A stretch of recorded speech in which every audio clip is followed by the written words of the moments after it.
Hello friends, मैं ममता चहल आपका अपने ही चैनल में स्वागत करती हूँ। आज हम पढ़ेंगे कौटिल्य, जिसे भारत का मैकियावेली भी बोलते हैं। यह भारतीय राजनीतिक विचारों का बहुत ही इम्पोर्टेंट विचारक हैं, जिनके जो विचार हैं बहुत ही सुप्रसिद्ध हैं। तो चलिए इनके बारे में थोड़ा जान लेते हैं। जो UGC net, GRF, UP PGT, TGT और एलटी ग्रेड सभी एग्ज़ामों के लिए बहुत ही इम्पोर्टेंट टॉपिक है।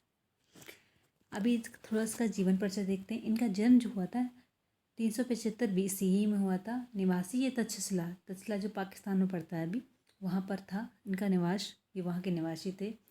तक्षशिला यूनिवर्सिटी से ये इनका डिग्री प्राप्त की थी और वहीं के फिर ये प्रोफेसर हो गए। इन्होंने नंद वंश के शासन को ख़त्म करने का एक प्रतिज्ञा ली थी। ये प्रतिज्ञा क्यों ली थी? क्योंकि नंद वंश के शासक जो थे वो थे घनानंद। उन्होंने ये उनको कुछ शिक्षा देने के लिए गए थे, क्योंकि वहाँ पर राज अव्यवस्था फैली हुई थी कि घनानंद था वो एक सक्षम शासन नहीं था, सुयोग्य नहीं था। उसकी वजह से वो उनको सलाह देने गए थे कि आप अपने राज्य में ऐसी व्यवस्था कीजिए जिससे जो व्यवस्था है वो सुव्यवस्थित हो सके। लेकिन घनानंद अपने घमंड में चूर इंसान ने इनकी बात नहीं सुनी, इनकी सलाह को नहीं माना और बल्कि इनका अपमान किया। इनके पहनावे पे, इनकी वेशभूषा पर इनको अपमान किया। तब इन्होंने प्रतिज्ञा ली अपने अपमान का बदला लेने की। तो उन्होंने प्रतिज्ञा ली कि मैं जब तक नंद वंश का समूल नाश नहीं देख लेता तब तक मैं अपनी चोटी को नहीं बांधूंगा। शायद ये आपने चाणक्य जो एक सीरियल आता था उसमें आपने ये सुना भी होगा। तो ये थी उनकी प्रतिज्ञा। और ये प्रतिज्ञा उन्होंने चंद्रगुप्त मौर्य जो मौर्य वंश के संस्थापक थे उनके द्वारा उन्होंने पूरी की। तो उन्होंने नंद वंश का नाश करने के लिए चंद्रगुप्त मौर्य का चंद्रगुप्त मौर्य को तैयार किया। इसलिए बोलते हैं चंद्रगुप्त मौर्य को अजापाल से प्रजापाल किसने बनाया था? चाणक्य नीति। चाणक्य नीति रंग को भी राजा बना सकती है, इसका मतलब। तो इनका पेशा क्या था? पेशा ये लेखक भी थे, दार्शनिक भी थे, राजनीतिज्ञ भी थे, प्रोफेसर भी थे, कूटनीतिज्ञ तो थे ही। तो ये थे इनके कुछ इनके रोल। तो आगे चलते हैं। कौटिल्य द्वारा भारत की कुशल प्रशासन प्रदान के लिए 3 लक्ष्य और उपलब्धियाँ थीं। इन्होंने क्यों सोची कि चाणक्य नीति की अपनी कूटनीति को क्यों विस्तार दिया?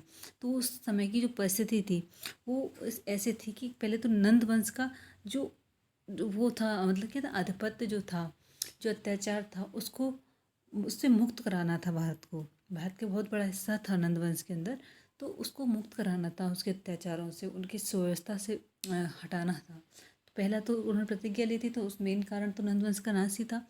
दूसरा, पश्चिमोत्तर भारत में यवन आक्रमणकारियों को खदेड़कर भारत में स्थापित करना। मतलब ये था कि यवन आक्रमणकारी बढ़ते आ रहे थे, तो ये सचेत भी कराने गए थे नंदवंश को कि आप संभल जाइए और अच्छे से अपनी कूटनीति से काम कीजिए। लेकिन इनकी एक नहीं सुनी। तो इनका ये मेन उद्देश्य भी था जो पश्चिमोत्तर भारत से जो यवन आक्रमणकारी आ रहे हैं उनको खदेड़कर भारत से निकाल दिया जाए। और तीसरा था पश्चिमोत्तर भारत में छोटे छोटे गणतंत्र स्थापित हो गए थे, गणतंत्र, राजनीति तंत्र। तो उनको नियंत्रित कर विशाल साम्राज्य की स्थापना कर दी थी। मतलब भारत जो था बट गया था, खंडित हो रहा था, तो उसको एक अखंड भारत की स्थापना के लिए भी इन्होंने प्रयास किए। तो इनके 3 लक्ष्य थे: अखंड भारत, नंदवंश का नाश, नंदवंश को हटाना, और दूसरे इस वंश को स्थापित करना जिससे भारत की एकता, अखंडता मजबूत हो सके। कौटिल्य ने अपना सबसे महत्वपूर्ण जो कृति दी थी, महत्वपूर्ण जो रचना की थी, वो थी कौटिल्य का अर्थशास्त्र। अर्थशास्त्र से मतलब हर कोई ये लगाता है कि इसमें अर्थ के बारे में या मतलब अर्थव्यवस्था के बारे में इसमें डिटेल दी गई होगी, लेकिन नहीं, इसमें राजनीतिक शासन के बारे में दिया गया है। इसमें अर्थ मतलब वहाँ से जो राजस्व मिलता है, वहाँ भूमि से जो प्राप्त धन है उसको कैसे सुयोजित करना है, कैसे व्यवस्था उसकी बनानी है, क्या व्यवस्था होनी चाहिए, वो सारा इसमें है। केवल अर्थव्यवस्था ही नहीं, राज्य व्यवस्था, राज्य की उत्पत्ति, राज्य का संग्रह, कूटनीतिज्ञ और सारी चाणक्य नीति सब इसमें दी है। मतलब इसमें दार्शनिक भी हैं, ठीक है, और राजनीति शास्त्र भी है, अर्थशास्त्र भी है, नीति शास्त्र भी है। तो इसमें ये सब चीज़ों का समूल है ये।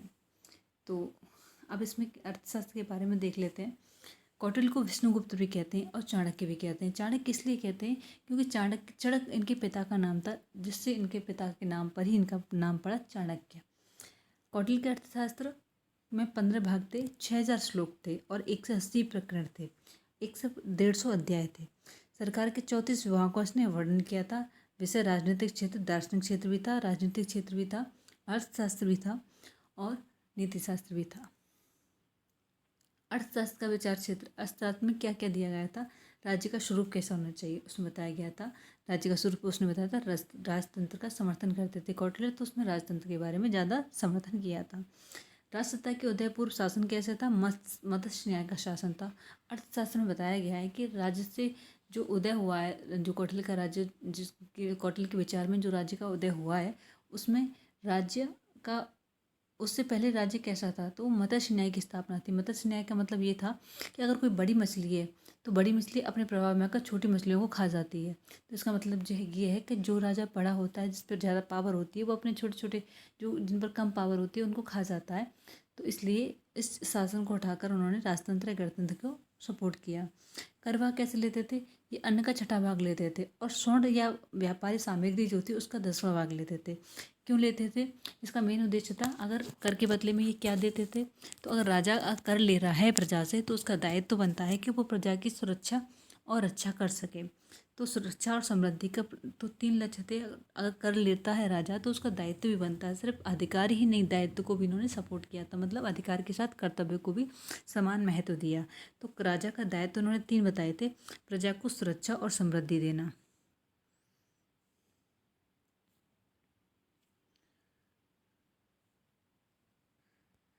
प्रजा को सुरक्षा और समृद्धि देना और आनंद में जीवन को सदाचार से अभिन्न अवहेलना नहीं, मतलब जीवन में सदाचार से, जीवन में सदाचार रहना चाहिए, उससे वंचित नहीं होना चाहिए प्रजा को।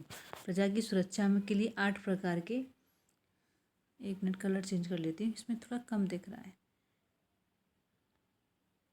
तो इसमें 8 प्रकार के देवी विपत्तियों का निवारण के लिए राजा को तैयार रहना चाहिए। मतलब इन्होंने प्रजा को सुरक्षा और समृद्धि के देने का वादा किया और आनंद में जीवन में सदाचार को शामिल करने का वादा किया, और वादा नहीं, एक दायित्व बना था अपना। और 8 प्रकार की विपत्ति, जिसमें आग, बाढ़, महामारी, अकाल, चूहे, सांप, शेर, भूत प्रेत, जो भी विपदा आए उससे सामना करने के लिए ये उत्तरदायी हैं, प्रजा की सुरक्षा इनसे करेंगे। तो ये थे। अब और देख लेते हैं।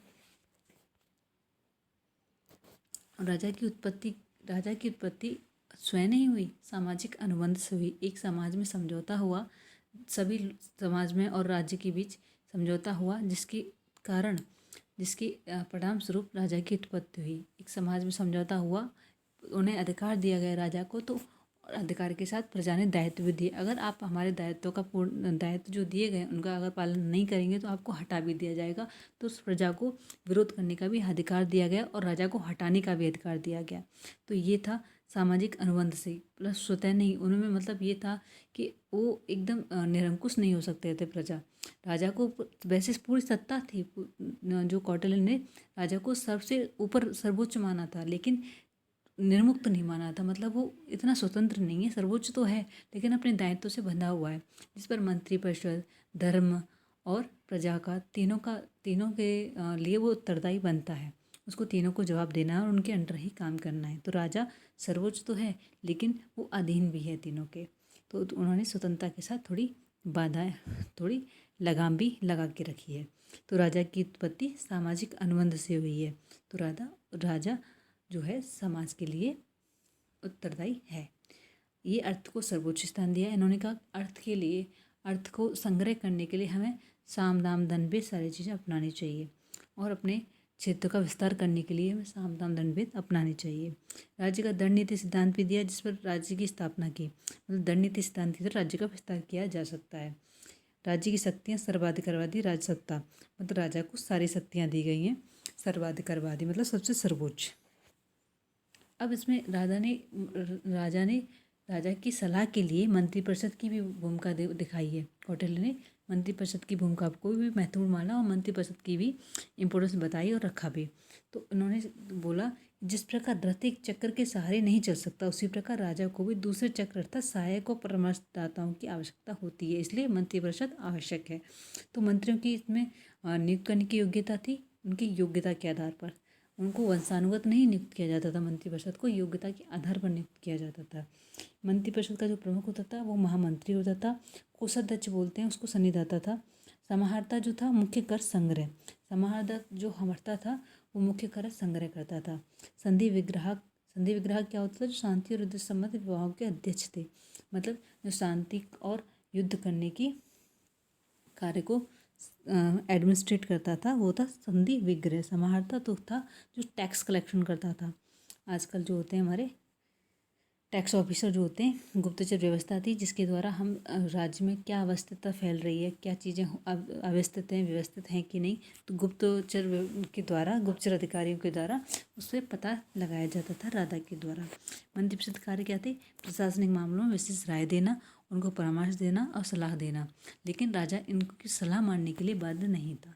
ये भी आप ध्यान रखिएगा। अब राजा का सप्तांक सिद्धांत देख लेते हैं। राज्य का जो सप्तांक सिद्धांत दिया कौटिल्य ने वो था 7 तत्वों से बना था।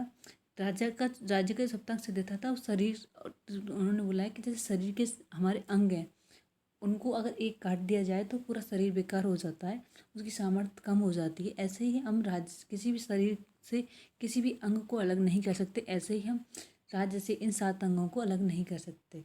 ये भी इतना ही इम्पोर्टेंट है जैसे शरीर के सारे अंग, तो इसलिए इसको बोलते हैं सावयव सिद्धांत।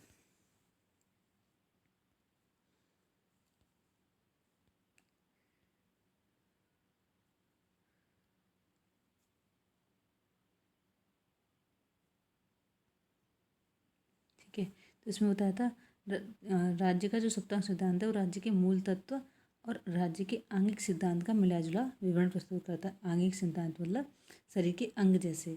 तो इसमें 7 जो शब्द बताए गए हैं उसमें स्वामी जो है राजा का शीर्ष है, मतलब राजा खुद है, तो ये हो गया स्वामी। अमात्य होता है राज्य की आंखें, मतलब जो सब चारों तरफ देखकर कुछ निर्णय लेती हैं, तो वो कौन हो गए? मंत्री। मंत्री तो सलाह देते हैं, तो राज्य की आंखें जो होती हैं वो होती हैं मंत्री, तो ये हो गई अमात्य। ये इंग्लिश में लिखा हुआ है ना, तो ये हो गया अमात्य। अभी इसे लिखा नहीं जा रहा, आप शॉर्ट में लिख लीजिए। सुहृदय राजा के कान, सुहृदय को राजा के कान बोला है, राजा के कान में राजा के मित्र हैं। तो जी कौटिल्य कहते थे कि राजा का कोई भी परमानेंट फ्रेंड नहीं होता और कोई परमानेंट शत्रु नहीं होता, मतलब परमानेंट मित्र भी नहीं होते, स्थायी मित्र भी नहीं होते और स्थायी शत्रु नहीं होते, वो बदलते रहते हैं अपने समय के अकॉर्डिंग। तो उनको राजा ने क्या माना है? सुहृदय माना है, राजा के कान माने हैं। कोष मतलब राज्य का मुख। राज्य का मुख क्या होता है? ये हो गया टैक्स कलेक्शन, जो भी राजस्व है, राजस्व जो होता है वो होता है कोष, ट्रेजरी। ठीक है। दुर्ग राज्य की बाहें, मतलब पहले राजा जो थे कौटिल्य ने दुर्गों को और जनपदों को बहुत ही इंपॉर्टेंस मांगा है, मतलब राज्य की बाहें मानी है, जिससे वो राज्य को प्रोटेक्शन देते थे। बड़े बड़े किले बनाए जाते थे राज्य को प्रोटेक्शन देने के लिए। चारों तरफ से दीवार बनाई जाती थी, किलेबंदी की जाती थी, जैसे कोई एकदम से आक्रमण ना कर सके अपने राज्य पर, तो बड़े बड़े किले बनाए जाते थे, दुर्ग बनाए जाते थे, तो उनको बहुत ध्यान से बनाया जाता था राज्य की सुरक्षा के लिए। तो दुर्ग को राज्य की बाहें बोला, जिससे वो बाहों को कोई भी आए आक्रमण तो बाहों से रोक सके, तो इतने उनको मजबूत होना चाहिए। ठीक है। राज्य की जनपद जो थे, पूरे जनपद राज्य की जंगाएं थी। सेना जो थी राज्य का मस्तिष्क थी। राज्य का मस्तिष्क मतलब सेना से ही जितनी स्ट्रांग होगी राज्य का विस्तार उतना ही होगा। तो राज्य का विस्तार करने के लिए और उसको समृद्ध करने के लिए और दूसरों के आक्रमण से बचने के लिए और दूसरों के आक्रमण का जवाब देने के लिए सेना बहुत इंपॉर्टेंट थी, इसलिए राज्य का मस्तिष्क से बोला। तो ये थे राज्य का सप्तांग सिद्धांत, कौटिल्य के सप्तांग सिद्धांत, जिसमें देखिए मित्र, दुर्ग, जनपद, ठीक है, ये सेना हो गई, ये कोष हो गया, ये मिनिस्ट्री हो गई। तो ये थे सप्तांग सिद्धांत। नेक्स्ट चलते हैं, साफ पढ़ लेते हैं। ठीक है, नेक्स्ट। अब कौटिल्य की 6 फोल्ड पॉलिसी को 60 गुण नीति भी बोल सकते हैं। ठीक है, विदेश नीति से संबंधित है। कौटिल्य ने विदेश नीति में क्या अपनाया? ये 6 पॉइंट अपनाए, जिसमें संधि मतलब राज्यों को परस्पर संबंध कैसे होने चाहिए, तो उसको संधि बोलते हैं। जब राज्य एक दूसरे से लेकर के कोई संधि पर पहुंचता है, कोई एक निष्कर्ष पर पहुंचता है, दोनों में जिसकी सहमति होती है उसको संधि बोलते हैं। तो 2 राज्यों के परस्पर संबंध मजबूत होते हैं उससे। विग्रह क्या होता है? एक दूसरे के बारे में दुराग्रह फैलाना, मतलब क्या होता है कि पड़ोसी जो राज्य होते हैं वो एक दूसरे के दुश्मन होते हैं। ठीक है, तो पड़ोसी राज्य का कोई मित्र नहीं हो सकता तो वो क्या होते हैं? एक दूसरे के बारे में दुराग्रह फैलाते हैं अपने दुश्मन के बारे में, जिससे वो आगे न बढ़ जाए। यान क्या होता है? आक्रमणकारी नीति। यान बोलते हैं आक्रमणकारी नीति। तो ये कौटिल्य बोलते हैं अपनी आक्रमण नीति बहुत ही कूटनीतिक तरीके से सिस्टमेटिक तरीके से डिजाइन करनी चाहिए। आसन मतलब कि अगर दो देशों में किसी में लड़ाई रहनी है हो रही है तो जो बीच वाला देश है उसको तटस्थ रहना है या उसमें पार्टिसिपेट करना है, तो तटस्थ रहना आसन कहलाता है। तो ये राज्य को अपने हित के पॉइंट ऑफ व्यू से डिसाइड करना है कि उसको उसमें भाग लेना है या तटस्थ रहना है, क्योंकि उसके जो नेशनल इंटरेस्ट हैं वो क्या कहते हैं, ये चीज़ है। संश्रय मतलब दूसरों के आगे स्वयं का समर्पण कर देना। दूसरों के आगे स्वयं का समर्पण कर देना मतलब संश्रय मतलब उसकी शरण में चला जाना। ठीक है। द्वैधभाव, एक राज्य के साथ दूसरे राज्य के साथ संधि, मतलब एक राज्य के साथ दूसरे राज्य के साथ संधि जो होती है वो होती है द्वैधभाव के साथ संधि। तो ये थी, मतलब एक राज्य के साथ भी संधि कर रहे हैं फिर दूसरे राज्य के साथ भी संधि कर रहे हैं, तो दोनों के साथ हम डील कर रहे हैं। तो ये था द्वैधभाव, मतलब दो भावों से दो राज्यों के साथ संधि कर रहे हो आप, तो वो चीज़ होती है द्वैधभाव। तो और ये है स्ट्रक्चर, आप देख सकते हैं। संधि मतलब पीस, विग्रह मतलब वार, युद्ध। ठीक है। यान मतलब होता है प्रिपेयरिंग फॉर वार, तैयार होना। समश्रय मतलब अलायंस जो होता है। ठीक है। और ये होता है 6 डबल डीलिंग, ये हो गया। आसन मतलब तटस्थ रहना। नेक्स्ट, अब ये देख लेते हैं।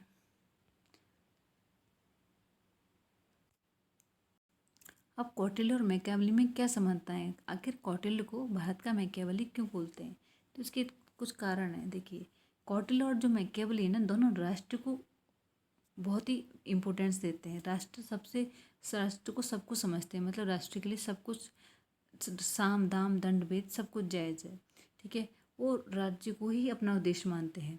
और इनका आत्मोदय परगलानी मतलब अर्थात दूसरों की हानि पर अपना अभ्युदय करना, मतलब मैकियावली ने बोला भी दूसरों देशों को हानि, अपने देश की अभिवृद्धि करने का पक्ष पोषण किया है।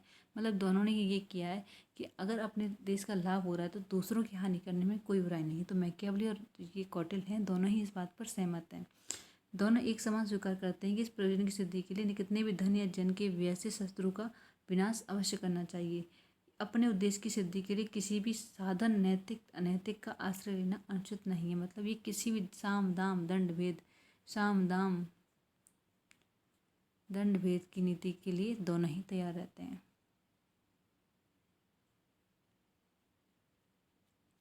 दोनों युद्ध को राजनीति का आवश्यक अंग मानते हैं। दोनों की सम्मति में प्रत्येक राष्ट्र को युद्ध के लिए उद्यत रहना चाहिए। इसी द्वारा देश की सीमा तथा प्रभाव का विस्तार हो सकता है। ये युद्ध को बहुत ज़रूरी मानते हैं दोनों ही। और अपनी प्रजा में आतंक स्थापित करके दृढ़ता और तथा निर्दयता से उस पर शासन करना, दोनों को समान प्रतिनिधित्व, मतलब प्रजा में एक आतंक भी होना चाहिए, मतलब राज्य का डर भी होना चाहिए कि उन्हें दंड मिल सकता है अगर हम कोई गलत काम करेंगे या हम कोई भी विद्रोह या कोई भी ऐसा अव्यवस्था फैलाएंगे। तो इस हिसाब से मतलब दोनों राष्ट्र को सर्वोच्च मानते हैं, दोनों युद्ध को आवश्यक मानते हैं और दोनों प्रजा में आतंक स्थापित करने की दृढ़ता तथा निर्दयता से उस पर शासन करना में सहमत हैं, समान प्रतिपादित करते हैं। दोनों का विशेष सुगठित गुप्तचर की व्यवस्था भी है। तो ये हैं कुछ पॉइंट जिससे भारत और कौटिल्य और मैकियावली की दोनों की समानता है, इसलिए भारत मैकियावली जो बोलते हैं वो कौटिल्य को बोलते हैं। तो ये थी कौटिल्य के बारे में कुछ इम्पोर्टेंट्स जानकारी जो यूजीसी नेट के लिए एग्ज़ाम के लिए, आने वाले एग्ज़ामों के लिए सबके लिए इम्पोर्टेंट है। यहाँ से क्वेश्चन बनते हैं, इसको अच्छे से कर लीजिएगा। तो आज के लिए थैंक यू सो मच। और अभी आपने वीडियो का सब्सक्राइब नहीं किया तो प्लीज़ वीडियो को सब्सक्राइब कर लीजिए, क्योंकि आगे UGC net, JRF, UP PGT, TGT सारे एग्ज़ाम की जितने भी पॉलिटिकल साइंस से रिलेटेड एग्ज़ाम आएंगे उनके लिए ये सीरीज़ चालू रहेगी। Thank you so much.